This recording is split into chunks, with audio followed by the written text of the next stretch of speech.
ഇരിട്ടി താലൂക്കിൽ പേരാവൂർ ബ്ലോക്കിൽ സ്ഥിതി ചെയ്യുന്ന മുഴക്കുന്ന് ഗ്രാമപഞ്ചായത്ത്.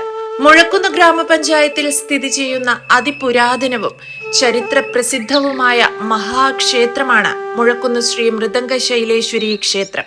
പരശുരാമ പ്രതിഷ്ഠിതമായ 108 ദുർഗാക്ഷേത്രങ്ങളിൽ പ്രഥമ സ്ഥാനം അലങ്കരിക്കുന്ന ക്ഷേത്രങ്ങളിലൊന്ന്. വിശ്വകലയായ കഥകളി കോട്ടയം തമ്പുരാൻ സൃഷ്ടിച്ചത് ഈ ക്ഷേത്രത്തിൽ വച്ചാണ്. അതുകൊണ്ട് തന്നെ ലോകത്തിൽ കഥകളി എവിടെ അവതരിപ്പിച്ചാലും കഥകളിയുടെ വന്ദന ശ്ലോകത്തിലൂടെ ശ്രീ മൃദംഗശൈലേശ്വരിയും ശ്രീ പോർക്കലിയും സ്തുതിക്കപ്പെടുന്നു. അതിപ്രാചീനമായ പുരളി രാജവംശത്തിന്റെയും വിഖ്യാതമായ കോട്ടയം രാജവംശത്തിന്റെയും കേരള സിംഹം വീരകേരളവർമ്മ പഴശ്ശിരാജ ഉൾപ്പെടെയുള്ള മഹാവീരന്മാരുടെയും കുലദേവതാ ക്ഷേത്രമായിരുന്നു ഇത്.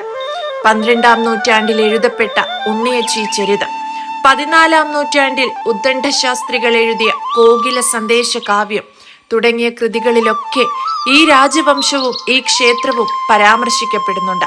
ഈ പ്രദേശം ഒരു കാലഘട്ടത്തിൽ ഔഷധ ഫലവൃക്ഷങ്ങളാൽ സമ്പന്നമായിരുന്നു. എന്നാൽ അത് കുറഞ്ഞു വരുന്ന ഒരവസ്ഥ വന്നപ്പോൾ മൃദംഗശൈലേശ്വരി ക്ഷേത്രത്തോട് ചേർന്നുണ്ടായിരുന്ന ഏകദേശം 50 സെന്റ് സ്ഥലത്ത് ഒരു ചെറിയ വനം എന്ന ആശയം ക്ഷേത്ര ഭരണസമിതി ഭക്തജനങ്ങളിലേക്കും നാട്ടുകാരിലേക്കും എത്തിച്ചു. എല്ലാവരിൽ നിന്നും നല്ല രീതിയിലുള്ള പിന്തുണ ലഭിച്ചപ്പോൾ പല തട്ടായി കിടന്ന സ്ഥലത്തെ ഒറ്റ പ്ലോട്ടാക്കി മാറ്റി. ആ സ്ഥലത്തുണ്ടായിരുന്ന മാലിന്യങ്ങളൊക്കെ നീക്കം ചെയ്തു, മണ്ണിളക്കി മറിച്ചു.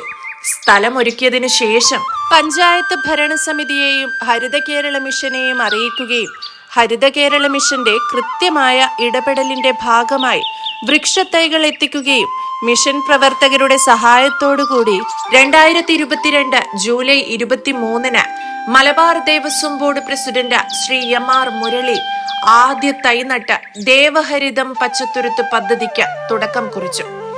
ക്ഷേത്ര പാരമ്പര്യവുമായി ബന്ധപ്പെട്ട വൃക്ഷത്തൈകളാണ് നട്ടത്. നമ്മുടെ മുഴക്കുന്ന് മൃദംഗശൈലേശ്വരിയുമായി ബന്ധപ്പെട്ട് ആചാരത്തിന്റെ അടിസ്ഥാനത്തിൽ നമ്മുടെ ഇവിടെ എങ്ങനെ ഒരു പച്ചത്തുരുത്ത് നിർമ്മിക്കാൻ നമ്മൾ ഭരണസമിതിയും ട്രസ്റ്റി ബോർഡും ആലോചിക്കുകയും ഭക്തജനങ്ങൾ വരുന്ന നടവഴിയിൽ തന്നെ ഒരു പച്ചത്തുരുത്ത് നിർമ്മിക്കണം എന്നുള്ള ഉദ്ദേശത്തിന്റെ അടിസ്ഥാനത്തിൽ നമ്മുടെ ഏകദേശം ഒരു 1/2 ഏക്കറോളം സ്ഥലത്ത് ഇതേപോലെ പച്ചത്തുരുത്ത് നിർമ്മിക്കുകയും ആദ്യഘട്ടത്തിൽ വൃക്ഷത്തൈകൾ സംരക്ഷിക്കുക ശ്രമകരമായിരുന്നു. ജലലഭ്യത ഒരു പ്രധാന വെല്ലുവിളിയായി തീർന്നു. പൈപ്പ് കൊണ്ടുവന്നിട്ട് മോട്ടർ അടിച്ചിട്ട് വെള്ളം മൊത്തം അടിക്കുക. പാർത്ഥസാരഥി ക്ഷേത്ര പരിസരത്തെ കിണറിൽ നിന്നുള്ള ജലം വറ്റിയതോടെ ഏപ്രിൽ മെയ് മാസങ്ങളിൽ ജലം തീരെ ലഭിക്കാതെ വന്നു. അതിനാൽ അവിടെ നിന്നും കുറച്ചധികം ദൂരെയുള്ള ക്ഷേത്രക്കുളത്തിൽ നിന്നും മോട്ടോർ വച്ച് വൃക്ഷത്തൈകൾ നനയ്ക്കേണ്ട അവസ്ഥയെത്തി. അതിനായി ഒരു ജോലിക്കാരിയെ നിയമിച്ചു. ആവശ്യാനുസരണം ജലലഭ്യത ഉറപ്പാക്കി വൃക്ഷത്തൈകൾ പരിപാലിച്ചു.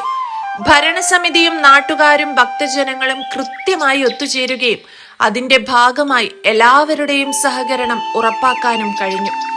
എല്ലാവരും ഒത്തൊരുമിച്ചപ്പോൾ വൃക്ഷത്തൈകൾ അതിവേഗം വളർന്നു. വേനൽക്കാലത്ത് വറ്റിയിരുന്ന പാർത്ഥസാരഥി ക്ഷേത്രത്തിലെ കിണറിലെ വെള്ളം വറ്റാതെയായി. ആ കിണറിലെ ജലം തന്നെ ഉപയോഗിച്ച് വൃക്ഷത്തൈകൾ വീണ്ടും നനയ്ക്കാൻ തുടങ്ങി.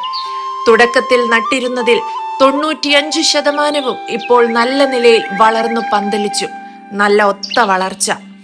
കൂവളം, നെല്ലി, മണിമരുത്, കുടപ്പന, ഇലഞ്ഞി, പ്ലാശ് തുടങ്ങി 120ഓളം വൃക്ഷങ്ങൾ, നാടൻ ചിക്കി, നാരകം തുടങ്ങിയ കുറ്റിച്ചെടികൾ, വേപ്പ്, തുളസി, ചെമ്പരത്തി തുടങ്ങിയ ഔഷധ സസ്യങ്ങൾ, തുമ്പയും മഷിത്തണ്ടുമെല്ലാം അടങ്ങിയ ഔഷധികൾ, വള്ളിപ്പടർപ്പുകൾ.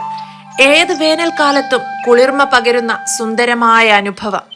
ക്ഷേത്ര പരിസരത്ത് നേരത്തെ നിലവിലുള്ള ജൈവ വൈവിധ്യത്തിന് അനുരോധമായി പച്ചത്തുരുത്തിൽ വളരുന്ന വൃക്ഷങ്ങൾ ഭക്തിസാന്ദ്രമായ ഇവിടുത്തെ അന്തരീക്ഷത്തിന് ചെറുതല്ല നൽകുന്ന ഊർജം. ഓരോ വൃക്ഷത്തിനും വള്ളിപ്പടർപ്പിനും കുറ്റിച്ചെടികൾക്കും അവയുടെ പേരുകൾ തിരിച്ചറിയാനായി ബോർഡുകൾ തയ്യാറാക്കി നൽകി. അതോടൊപ്പം നീതിസാരത്തിലെയും മഹാകവി ഉള്ളൂരിന്റെയും ഒക്കെ മനോഹരമായ വരികൾ ബോർഡുകളിലാക്കി മരങ്ങൾക്കിടയിൽ ഭക്തർക്ക് വായിക്കാനായി സ്ഥാപിച്ചു. മൃദംഗശൈലേശ്വരി ക്ഷേത്രത്തിലെത്തുന്ന എല്ലാവരും പച്ചത്തുരുത്തുകൂടി കണ്ടേ മടങ്ങിപ്പോകാവൂ എന്നായിരുന്നു ദേവസ്വം ഭരണസമിതിയുടെ നിശ്ചയം. ഇനിയും നമുക്ക് കൂടുതൽ സ്ഥലങ്ങളിലേക്ക് വൃക്ഷങ്ങൾ വെച്ചുപിടിപ്പിക്കാനുള്ള ആലോചന നമ്മുടെ മുമ്പിലുണ്ട്.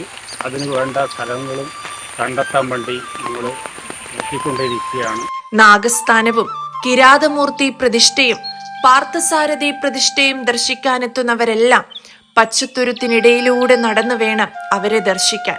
ഇതിനായി പച്ചത്തുരുത്തിനിടയിലൂടെ നല്ലൊരു നടപ്പാത നിർമ്മിച്ചു. ഇവിടെ എത്തുന്ന ഓരോ ഭക്തജനവും പച്ചത്തുരുത്തിന്റെ കൂടി സംരക്ഷകരായി. പ്രശസ്തരായ പല വ്യക്തികളും ഇതിനകം ഈ പച്ചത്തുരുത്ത് സന്ദർശിച്ചിട്ടുണ്ട്. നിരവധി സ്കൂൾ കോളേജ് വിദ്യാർത്ഥികൾ ഈ പച്ചത്തുരുത്തിനെ അറിയാനും മനസ്സിലാക്കാനും പഠനങ്ങൾ നടത്തുവാനും ഇവിടെ എത്തി. ഹരിതാപമായ നാടിന്റെ സൃഷ്ടിക്കായി ഹരിത കേരളം മിഷനോടൊപ്പം ഇനിയും ഞങ്ങൾ പച്ചത്തുരുത്തുകൾ സൃഷ്ടിച്ചുകൊണ്ടേയിരിക്കും.